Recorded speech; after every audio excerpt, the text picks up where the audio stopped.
O caso do morto-vivo Duell era uma sensação de jornal. E não é de se admirar. Aqui estava um jovem que, após a sua condenação pelo assassinato e estupro de Sarah Griffin, tinha sobrevivido à forca em Tyburn. O que era para ser feito com o prisioneiro sobrevivente? A sobrevivência de Duell na forca deve ser tratada como um ato de Deus, uma intervenção divina que significa que ele deveria ser poupado? Ou ele deve ser enforcado novamente em punição pelos seus crimes hediondos? Para entender o dilema das autoridades, é preciso primeiro entender o nível chocante de violência que William Duell conspirou para violentar a pobre Sarah Griffin. Em setembro de 1740, sofrendo de bronquite grave por causa da má qualidade do ar da capital, Sarah Griffin havia deixado seu empregador londrino e estava voltando para a família na zona rural de Worcestershire. Ela viajou pelo oeste de Londres com a intenção de caminhar até Midlands. Ao longo do caminho, ele encontrou um jovem fazendeiro, Duell, que ofereceu para Sarah uma hospedagem noturna. Em um celeiro em Acton, Sarah dormiu em um fardo de feno. Duell, então, foi para uma taberna próxima. Lá, ele conheceu 5 homens e falou sobre o paradeiro de Sarah. Logo depois, o grupo começou a atacar Sarah. Foi relatado no tribunal que o líder, George Curtis, conhecido como Tag Mutton, colocou as mãos várias vezes até as roupas da mulher e jurou que se ela não segurasse sua língua, ele iria matá-la. Sarah tentou se defender gritando que ela tinha varíola, como uma doença sexualmente transmissível. Mas Curtis gritou de volta: varíola, com varíola, sem varíola, por Deus, eu vou ter você. Ela foi detida, segurada e sofreu vários estupros e agressões sexuais. Ela foi espancada e roubada. De acordo com Samuel Locke, cirurgião local, Sarah disse a ele na manhã seguinte que ela acreditava que não podia viver. Sarah morreu no dia seguinte de um derrame e o corpo dela estava ensanguentado e machucado. No tribunal foi estabelecido que o principal culpado que incitou os outros a estuprar e assassinar foi o jovem William Duell, que tinha pouca educação. Seu pai era um respeitável sapateiro em Acton. A princípio, a família negou as acusações, mas as provas no tribunal eram conclusivas. Após emitir uma sentença de morte, o relator do tribunal observou que Duell, com lágrimas nos olhos, reconheceu-se culpado de estupro, roubo e assassinato. Vergonhosamente, os oficiais encarregados das execuções não sabiam o que fazer com os assassinos que sobreviveram à forca. O juiz declarou ser um menor sem educação formal e não eximiu Duell de ser enforcado por tal crime perverso. O que aconteceu a seguir causaria uma comoção na imprensa nacional e apresentaria às autoridades um dilema todo-poderoso. Como o relator do tribunal registrou, foi muito singular de fato, mas não inexplicável como algumas pessoas conseguem, já que temos muitos casos. Basta uma noção muito superficial de anatomia para facilmente entender como uma pessoa descida muito rápido da forca pode mostrar até mesmo fortes sinais de vida. Duell sobreviveu à forca. Esboços do assassino John Truttle, que foi executado em 1824, mostram a marca deixada pelo laço. O seu corpo, do Truttle, também foi dissecado no hospital St. Bartholomew. Os jornais londrinos revelaram os detalhes da execução de Duell em Tyburn, onde havia um vendaval do norte com chuva, neve e granizo. Duell estava suspenso da corda por mais de 50 minutos. Ao ser tirado da forca, seu corpo jovem era valioso prêmio de ensino. Foi colocado em um transporte e levado para o salão dos cirurgiões, perto do Old Bailey. O corpo foi trazido pela porta de baixo, no nível da rua. Pegou uma escada em espiral e colocado em uma passagem. na presença de uma lavadora encarregada de descer o cadáver e prepará-lo para a próxima demonstração de dissecção no teatro de anatomia. Mas de repente, ela ouviu William Duell gemer muito, depois de cerca de 10 minutos. Imediatamente o cirurgião sangrou o prisioneiro, depois do que ele reviveu muito rápido. Nesse ponto, Duell não pôde responder às perguntas, e assim seu corpo foi aquecido com vinho e água quente. O xerife da cidade de Londres foi convocado e relatou que Duell estava muito bem e composto. Na manhã seguinte, o xerife e o cirurgião interrogaram Duell. O adolescente não se lembrava de nada sobre a execução, mas lembrou-se de ter recebido os últimos ritos. No teatro de anatomia, foi decidido retornar Duell de volta ao Press Yard, em Newgate, onde ele foi alimentado com uma sopa, que ele comeu muito calorosamente. Não parecia haver efeitos colaterais físicos adversos do enforcamento. Quando perguntado, Duell poderia recitar a oração do Senhor fluentemente. Duell estava socialmente e legalmente morto, mas ele não estava morto medicamente. Essa não pessoa viva não existia oficialmente na sociedade georgiana. Uma semana depois da execução, uma audiência em Old Bailey foi convocada para decidir o que fazer com Duell e se o enforcaria outra vez.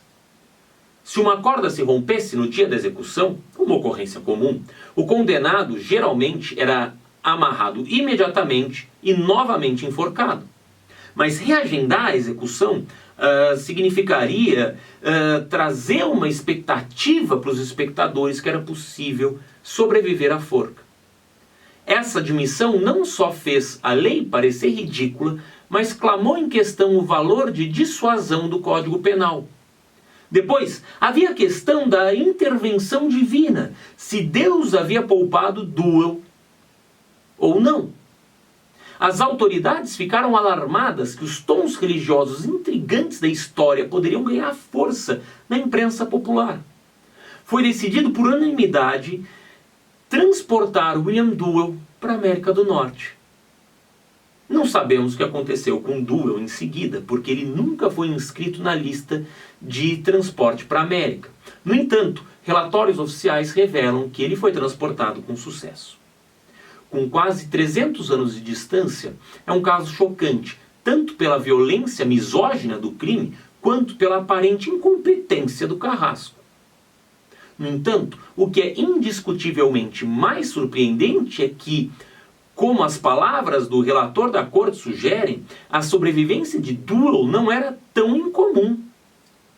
O destruidor de casas John Hoff Hanged Smith, por exemplo, foi enforcado por cerca de 15 minutos na véspera de Natal, em 1705, mas sobreviveu depois que foi descido da forca. Esse tipo de incidente continuou até o século XIX, quando John Holloway foi executado em 1831 pelo assassinato horrível, quase incomparável em atrocidade de sua esposa, Célia. Ele foi notado pelo carrasco que mesmo depois de uma hora no andaime, uma hora enforcado, o seu pescoço ainda não estava quebrado, o que significava que havia um risco de ele reviver. Ao ser cortada a corda da forca, o corpo tinha que ser segurado pelo cirurgião, que cortou a artéria carótida no pescoço com uma lanceta para acelerar o processo de morte.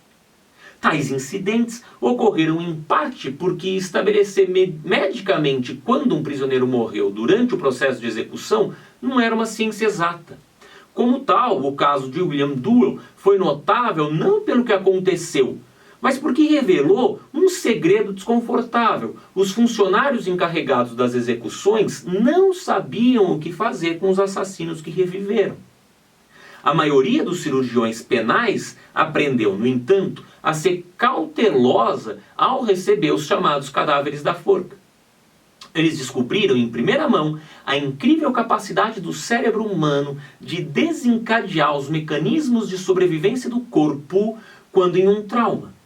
pode até ter sido William Duell quem primeiro alertou os cirurgiões penais para esse conjunto físico de possibilidades.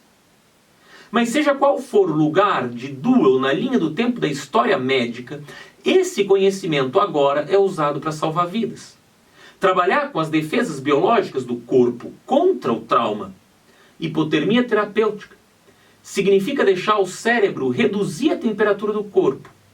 Isso preserva a energia, mantém os órgãos vitais, como o coração e os pulmões vivos, e garante que os níveis ótimos de oxigenação sejam mantidos para evitar danos cerebrais graves em um trauma como o ser enforcado no frio do inverno.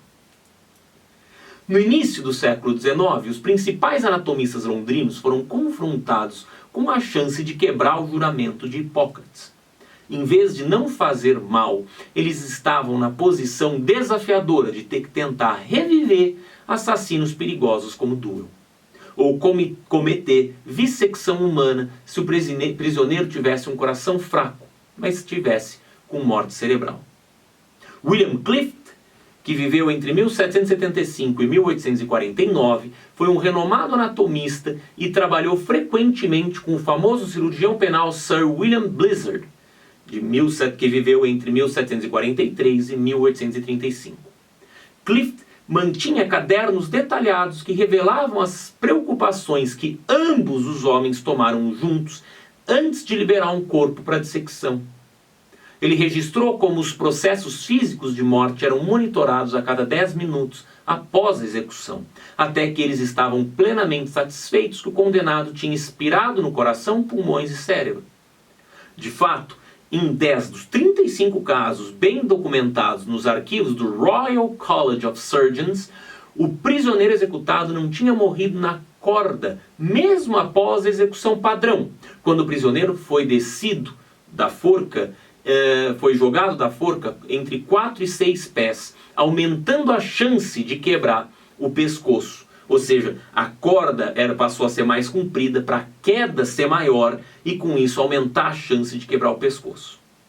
Quando James Leary foi executado por assassinato em Newgate, na segunda-feira, 20 de setembro de 1813, às 8 horas da manhã, por exemplo, ele sobreviveu sendo enforcado. William Clift observou cuidadosamente como o condenado reagiu a estímulo até pouco depois de 2 horas da tarde, 6 horas depois da execução. O Leary tinha cerca de 1,80 m de altura, 44 anos de idade e não era notavelmente forte. No entanto, sua proeza física e o tempo inclemente o ajudaram a sobreviver. Um jornalista do Caledonian Mercury relatou em 27 de setembro que Leary foi observado ter sido 1/4 de hora em uma agonia convulsiva na corda. Em outras palavras, Leary lutou muito para sobreviver. Leary tinha sido enforcado com um outro assassino, John Denton. O mesmo repórter do jornal pensou que viu que Denton já estava morto assim que foi deixado cair. Mas quando Denton foi aberto, Clift notou que ele também mostrou sinais de vida, por estímulo, até 10 minutos depois das 3 da tarde, 7 horas depois da execução. Os registros de William Clift sugerem que o pescoço forte de Denton não quebrou durante a execução. Leary e Denton foram assim, por um tempo, tecnicamente os mortos-vivos, assim como William Duell tinha sido 70 anos antes. Eles não sobreviveram mais de meio-dia na sala de dissecção, porque, com toda a probabilidade, não tinha sido frio o suficiente para manter os seus cérebros oxigenados o suficiente para sobreviver sem danos cerebrais permanentes. Se tivessem sido enforcados em pleno inverno, poderiam ter revivido para serem transportados para a Austrália, o destino nesses casos no início do século XIX. No entanto, nunca saberemos quantos desfrutaram de tal adiamento, porque os registros desses casos foram destruídos. As autoridades estavam simplesmente muito envergonhadas para permitir que os casos dos mortos-vivos chegassem ao domínio público. Até mais.